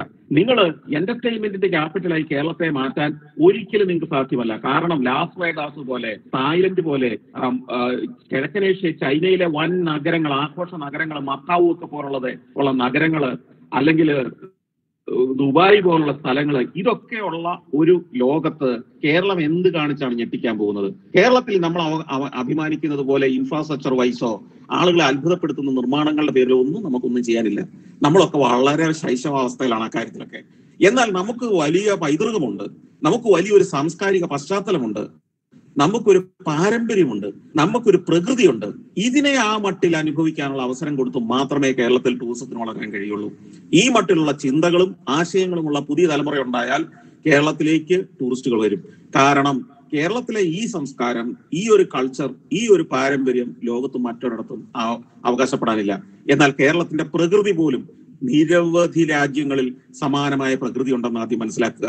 കേരളം സ്വർഗമാണ്, കേരളം പോലൊരു സുന്ദരമായ നാട് ലോകത്ത് വേറൊന്നും ഇല്ല എന്ന് പറയുന്നത് കേരളത്തിന് പുറത്തെങ്ങും പോയി കണ്ടിട്ടില്ലാത്ത ആളുകൾ മാത്രമാണ്. ഉഗാണ്ട എന്ന് പറയുന്ന ആഫ്രിക്കൻ രാജ്യം പോലും കേരളത്തെക്കാൾ സുന്ദരമാണ്. ഇതേപോലത്തെ ഭൂപ്രകൃതി, ഇതേപോലത്തെ കാലാവസ്ഥ, ഇതിനേക്കാൾ സുന്ദരമായി മനുഷ്യൻ സംരക്ഷിക്കുന്ന പ്രകൃതി. അതാണ് ആഫ്രിക്കൻ രാജ്യമായ ഉഗാണ്ടയുടെ സ്ഥിതി. മറ്റു രാജ്യങ്ങളിൽ പലരും, ലാറ്റിൻ അമേരിക്കയിലെ അല്ലെങ്കിൽ ദക്ഷിണ അമേരിക്കയിലെ പല രാജ്യങ്ങളും സമാനമായ ഭൂപ്രകൃതിയും കാലാവസ്ഥയുണ്ട്. കരീബിയൻ ദ്വീപ് രാഷ്ട്രങ്ങൾ എത്രയോ സുന്ദരമാണ്. കേരളത്തെ പോലെ നിരവധി തെങ്ങിൻ തോപ്പുകളും തെങ്ങുകളും ബഞ്ചാര കടൽത്തീരമുള്ള എത്രയോ രാജ്യങ്ങളുണ്ട്. ഇവിടെയൊക്കെ ഞാൻ സഞ്ചരിച്ചിട്ടുണ്ട്. ഫിജി എന്ന് പറയുന്ന അതിസുന്ദരമായ ഒരു ദ്വീപ് രാഷ്ട്രം കേരളത്തെ എടുത്ത് കടലിലെടുത്ത് വെച്ചതുപോലെയാ. എന്നാൽ അതിനേക്കാളൊക്കെ എത്രയോ സുന്ദരമാണ്. ഇനി ഒന്നും വേണ്ട, അത്ര അകലേക്കൊന്നും പോകണ്ട. നിങ്ങൾ ഈ ശ്രീലങ്ക പോലും പോയി കണ്ടു കഴിഞ്ഞാൽ മനസ്സിലാവും കേരളത്തെക്കാൾ മികച്ച ഭൂപ്രകൃതിയും ചരിത്ര പശ്ചാത്തലവും ആയുർവേദവും എല്ലാ സാധ്യതകളും ഒരു കൊച്ചു ദ്വീപിൽ അതിമനോഹരമായി അവതരിപ്പിച്ചിരിക്കുന്നതാണ് ശ്രീലങ്ക. ശ്രീലങ്ക ടൂറിസത്തിൽ വലിയൊരു വളർച്ച കൈവരിച്ചാൽ, അടുത്ത 10-15 വർഷം കൊണ്ട് ഒരു വളർച്ച കൈവരിച്ചാൽ കേരളം നിഷ്പ്രഭമായി പോകും. കാരണം കേരളത്തിലേക്ക് വരുന്ന സമയം മതി മറ്റേത് വിദേശിക്കും ശ്രീലങ്കയിലേക്ക് പോകാൻ. ശ്രീലങ്ക നമ്മളുടേതായ ചട്ടക്കൂടുകളോ നമ്മുടേതായ ഹിപ്പോക്രാറ്റിക്കായ രാഷ്ട്രീയ സംവിധാനങ്ങളോ ഒന്നുമില്ലാതെ കുറച്ചുകൂടി ടൂറിസം ഫ്രണ്ട്ലി ആയി ഒരു സംവിധാനത്തെ വളർത്തിയെടുക്കുന്നത് കൊണ്ട് അവർ അതിവേഗം കുതിച്ചുയരുകയാണ്. ആ ദ്വീപിന് ചുറ്റോട് ചുറ്റും കടൽ തീരമാണ്, ചുറ്റോട് ചുറ്റും വെള്ളിമണൽ തീരങ്ങളാണ്, കോറൽ ഐലൻഡുകളാണ്, കോറൽ തീരങ്ങളാണ്, ചരിത്രമേറെയുണ്ട്. ഗാൾ പോലുള്ള സിറ്റികളില്, അനുരാധപുരം പോലെയുള്ള ടൂറിസത്തിന്റെ കേന്ദ്രങ്ങളില്, അതുപോലെ തന്നെ നിങ്ങള് സുഗന്ധി എന്ന ആണ്ടാൾ ദേവനായകി എന്ന ടി.ഡി. രാമകൃഷ്ണൻ നോവൽ വായിച്ചിട്ടുണ്ടെങ്കിൽ അറിയാം. അതിൽ പറയുന്ന സംഭവങ്ങളൊക്കെ നടന്ന സിഗിരിയ എന്ന് പറയുന്ന ഒരു മലമുകള്, അവിടെയൊക്കെ ഞാൻ കയറി ചിത്രീകരിച്ചിട്ടുള്ളതാണ്. അതിഗംഭീരമായ അത്ഭുതങ്ങളാണ് ശ്രീലങ്ക പോലും കാഴ്ചവെക്കുന്നത്. അവിടെ നമുക്ക് മുമ്പോട്ട് പോകണമെങ്കിൽ ഭാവനാശാലികളായ, ഇവരെയിട്ട് പറയുന്നു, ഭാവശാലികളായ ടൂറിസം പ്രവർത്തകർ ആവശ്യം, ഭരണാധികാരികൾ ആവശ്യമാണ്. നമുക്കില്ലാത്തതും ഞാൻ അടിവരയിട്ട് പറഞ്ഞ അക്കാര്യം മാത്രമാണ്. എല്ലാവർക്കും നന്ദി, നമസ്കാരം.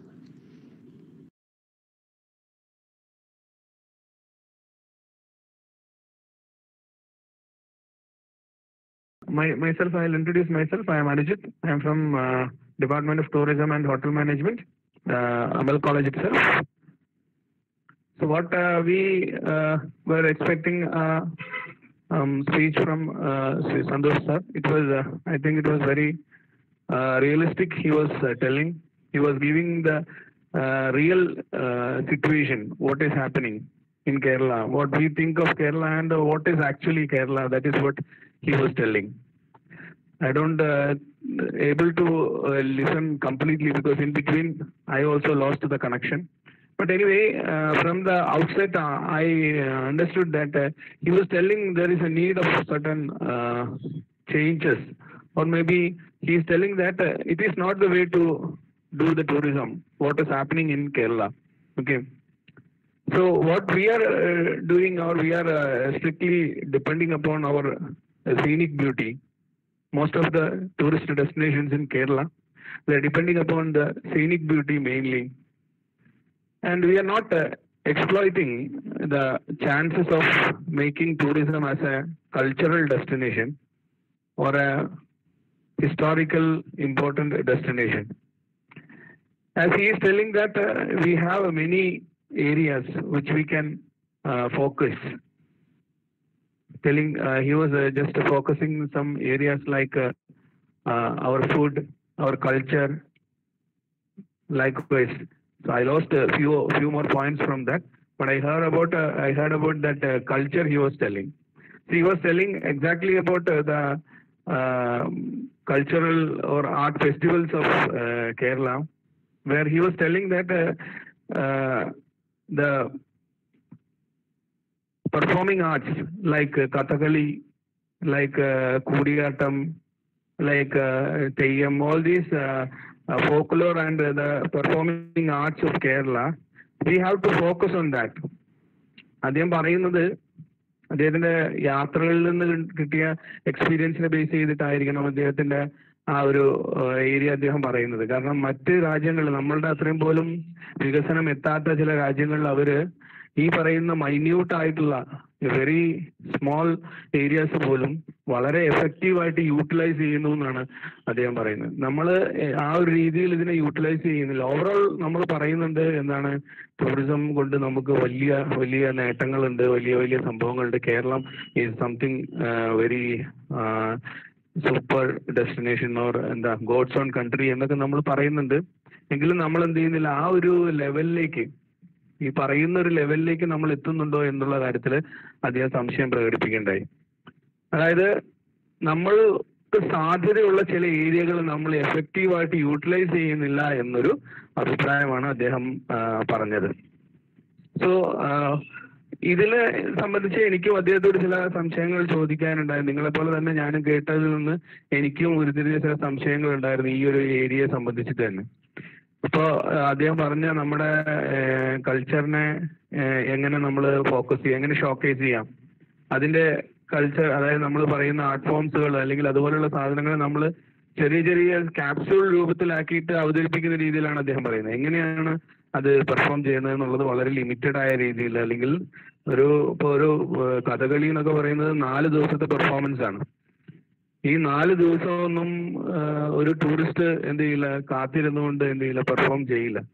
അല്ലെങ്കിൽ കാത്തിരുന്നുകൊണ്ട് അത് കണ്ട് സഹിച്ചിരുന്ന് അതിനെ അങ്ങനെ അത്രയ്ക്ക് ഇൻട്രസ്റ്റ് ഉള്ളവർ മാത്രമേ ആ ഒരു രീതിയിൽ അതിനെ കാണുള്ളൂ. ആ സമയത്ത് അദ്ദേഹം പറയുന്നത് ഇതിനെ ഒരു ക്യാപ്സ്യൂൾ രൂപത്തിലേക്ക് മാറ്റി കുറച്ചുകൂടി, അതായത് മണിക്കൂറുകളിലേക്ക് ചുരുക്കിക്കൊണ്ട് അതിനെ അവതരിപ്പിക്കാനും അതിന്റെ മേക്കപ്പ് അടക്കമുള്ള ഏറ്റവും മൈന്യൂട്ട് ആയിട്ടുള്ള പാർട്ടുകൾ വരെ എങ്ങനെയാണ് ചെയ്യുന്നത്, എന്താണ് അതിന്റെ രീതി എന്നൊക്കെ ടൂറിസ്റ്റുകളെ കാണിക്കാനും അതിലൂടെ ടൂറിസ്റ്റുകളെ കുറെ ഇൻട്രസ്റ്റിംഗ് ആയിട്ട് ഇതിലേക്ക് കൊണ്ടുവരാനും ഒക്കെ സാധിക്കുമെന്നാണ് അദ്ദേഹം അതിലൂടെ പറയുന്നത്. അപ്പൊ ആ ഒരു ഏരിയയിൽ I don't know whether it is right or wrong, ചില ക്രിട്ടിക്സ് പറയുന്നത് നമ്മൾ ഈ രീതിയിൽ നമ്മുടെ യഥാർത്ഥത്തിലുള്ള കൾച്ചറിനെ ക്യാപ്സൂൾ രൂപത്തിലാക്കുമ്പോൾ അതിന്റെ സ്റ്റഫ് നഷ്ടപ്പെടുന്നു എന്നൊരു സംശയം ചില ക്രിട്ടിക്കുകൾ പറയാറുണ്ടായിരുന്നു. അപ്പൊ അത് ശരിയാണോ? അതായത് ഇപ്പൊ 4 ദിവസം പെർഫോം ചെയ്യുന്ന ഒരു പെർഫോമൻസിനെ നമ്മൾ 1 മണിക്കൂറിലേക്കോ 2 മണിക്കൂറിലേക്കോ ചുരുക്കുമ്പോൾ ഉണ്ടാവുന്ന അതിന്റെ തനിമയുടെ നഷ്ടമുണ്ടല്ലോ, അത് എങ്ങനെയാണ് നമുക്ക് ഓവർകം ചെയ്യാൻ കഴിയുക എന്നുള്ളൊരു പ്രശ്നം അതിൽ നിലനിൽക്കുന്നുണ്ട് എന്നാണ് ക്രിട്ടിക്സുകളൊക്കെ പറയുന്നത്. അപ്പൊ ഈ രീതിയിലുള്ള ചില കാര്യങ്ങൾ നമുക്ക് അദ്ദേഹത്തോട് ചോദിച്ച് ക്ലിയർ ചെയ്യാൻ ഉണ്ട്. അദ്ദേഹം ലൈവിൽ വരുമ്പോൾ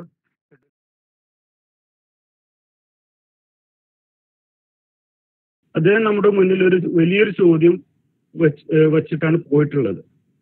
അതായത് അദ്ദേഹം പറഞ്ഞു, അദ്ദേഹം തുടക്കത്തിൽ തന്നെ പറഞ്ഞത് നമ്മുടെ അമൽ കോളേജ് അതുപോലെ തന്നെ PV സ്കൂളിലെ സംരംഭം, ഈ അതിന്റെ ചുക്കാൻ പിടിച്ച PV അബ്ദുൽ വഹാബ് സാറ് എല്ലാവരെ കുറിച്ച് അദ്ദേഹത്തെ കുറിച്ച് എല്ലാം പറഞ്ഞിട്ടുണ്ട്. അദ്ദേഹം നമ്മുടെ മുന്നിൽ വെച്ചിട്ടുള്ള ഈ വിദ്യാഭ്യാസ രംഗത്ത് അദ്ദേഹം കാണിച്ചു തന്നിട്ടുള്ള മാർഗനിർദ്ദേശങ്ങൾ, അദ്ദേഹത്തിന്റെ സ്വപ്നം എല്ലാം പറഞ്ഞു. അതിലുപരി നിലമ്പൂരിന്റെ ചരിത്രം നമ്മൾ അത്ര കാര്യമായിട്ട് കൊടുക്കാത്ത ചരിത്രം പോലും അദ്ദേഹം നമുക്ക് മുന്നിൽ നിരത്തിയിട്ടുണ്ട്.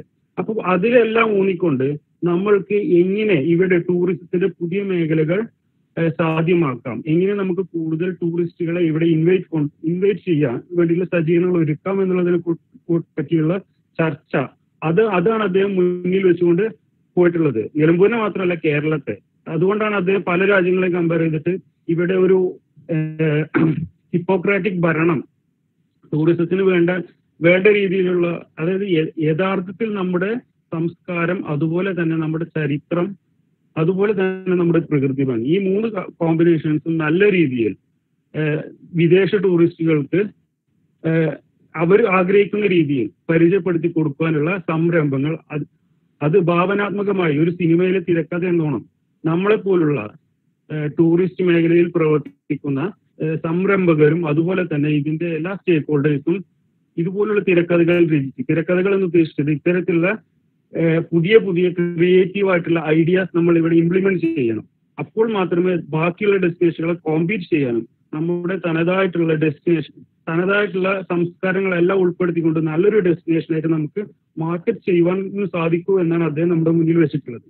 അതിനുള്ള ഭാവനാത്മകമായിട്ടുള്ള ക്രിയേറ്റീവ് ആയിട്ടുള്ള ഐഡിയകളും അതുപോലുള്ള പ്രൊജക്ട്സുമാണ് നമ്മൾ ഇനി അതിനെ കുറിച്ചാണ് ചിന്തിക്കേണ്ടത്. എന്തായാലും ഈ ഒരു മഹാമാരിയുടെ സമയത്ത് നമ്മൾ ഇത്തരത്തിലുള്ള ക്രിയേറ്റീവ് ആയിട്ടുള്ള കാര്യങ്ങൾ ചിന്തിക്കുകയും ഭാവനാത്മകമായി അത് നമ്മളുടെ മുന്നിൽ കാണുകയും ഇതിനൊരു തിരക്കഥ എന്നോണം നമ്മൾ തിരക്കഥ രചിക്കുകയും ചെയ്തു കഴിഞ്ഞാൽ നാളെ ഈ എല്ലാം മാറി വരുന്ന ഈ ഒരു മഹാമാരിയുടെ അവസാനത്തിൽ ഇത് അവസാനിക്കുമ്പോൾ നമുക്ക് ഒരുപാട് ഭാവനാത്മകമായ പ്രൊജക്റ്റുകൾ നമുക്ക് ഉണ്ടാക്കി നൽകാൻ കഴിയും, അതായത് സമർപ്പിക്കാൻ കഴിയും.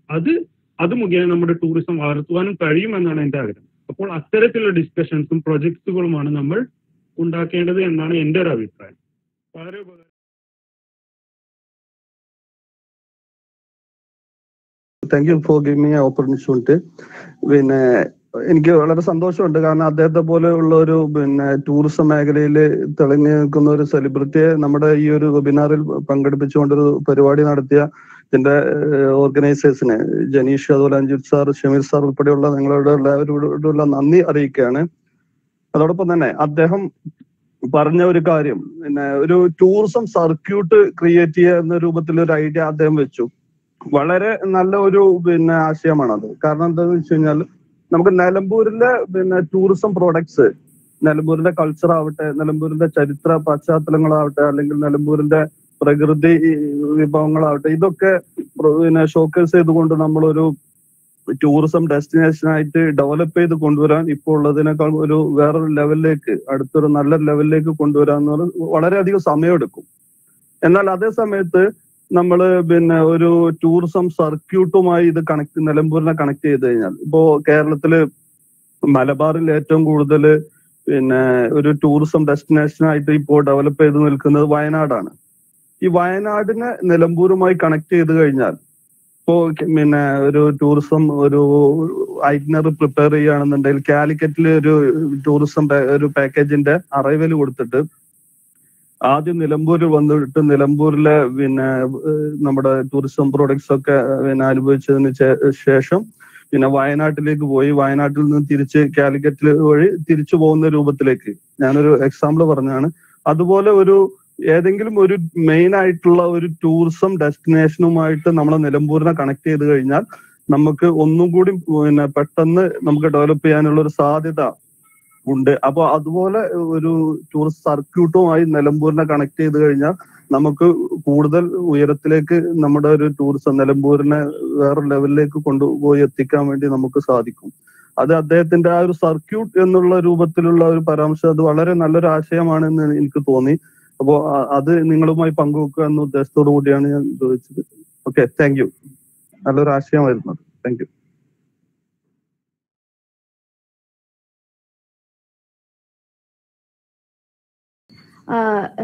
The seminar as such the webinar was very useful, and one thing what Santosh sir told and what I could relate is I had been to Dubai and I had been to Global Village that was there, and in Global Village there is an opportunity to display your custom, your dance form, art form, etc.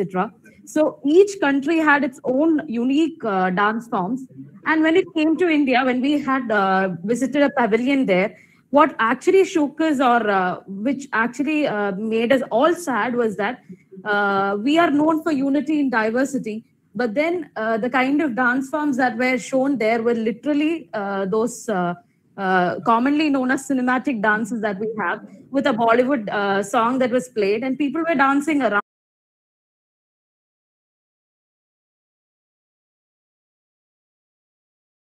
Good afternoon, everyone.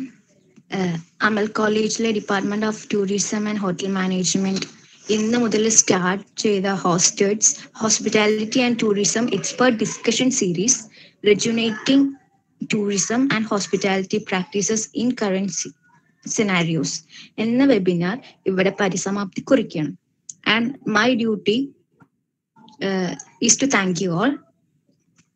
First of all, നമ്മുടെ ഈ programme ഔദ്യോഗികമായി ഉദ്ഘാടനം ചെയ്ത് നമ്മുടെ ബഹുമാനപ്പെട്ട tourism വകുപ്പ് മന്ത്രി ശ്രീ കടകംപള്ളി സുരേന്ദ്രൻ അവർക്ക് നമ്മുടെ നാടിന്റെ ടൂറിസം വികസനത്തിന് ഏറെ പ്രാധാന്യം നൽകുമെന്നുള്ള വിശ്വാസത്തിൽ ഞാൻ എന്റെ പേരിലും ഞങ്ങളുടെ ഡിപ്പാർട്ട്മെന്റിന്റെ പേരിലും കോളേജിന്റെ പേരിലും നന്ദി അറിയിക്കുന്നു. ആൻഡ് നമ്മുടെ കൂടെ ഇപ്പോ ഈ ഒരു പ്രോഗ്രാമിൽ ജോയിൻ ചെയ്തില്ലെങ്കിൽ കൂടെ നമ്മുടെ കൂടെ എപ്പോഴും ഏത് പ്രോഗ്രാമിനും കൂടെ ഉണ്ടാവാറുള്ള നമ്മുടെ ബഹുമാനപ്പെട്ട MP-യും സർവോപരി നമ്മുടെ രക്ഷാധികാരിയുമായ ജനാബ് PV അബ്ദുൽ വഹാബ് MP, നമുക്കറിയുന്ന പോലെ ഏത് തിരക്കിനിടയിലും യൂഷ്വലി നമ്മുടെ കൂടെ പങ്കാളിയാവാറുണ്ട്. ഈ ഒരു അവസരത്തിൽ സാറിന് പങ്കെടുക്കാൻ പറ്റാതിരുന്നു. സാറിന്റെ അഭാവത്തിൽ ഞാൻ സാറിന് നന്ദി അറിയിക്കുന്നു. ഞങ്ങളുടെ ഡിപ്പാർട്ട്മെന്റിന് വേണ്ടിയിട്ടും കോളേജിന് വേണ്ടിയിട്ടും എപ്പോഴും ഏതു നേരവും ഞങ്ങളുടെ കൂടെ ഉണ്ടാവാറില്ല ഞങ്ങളുടെ ബാക്ക് ബോൺ എന്ന് ഞങ്ങൾക്ക് വിശേഷിപ്പിക്കാവുന്ന സാറിനെ നന്ദി അറിയിക്കുന്നു.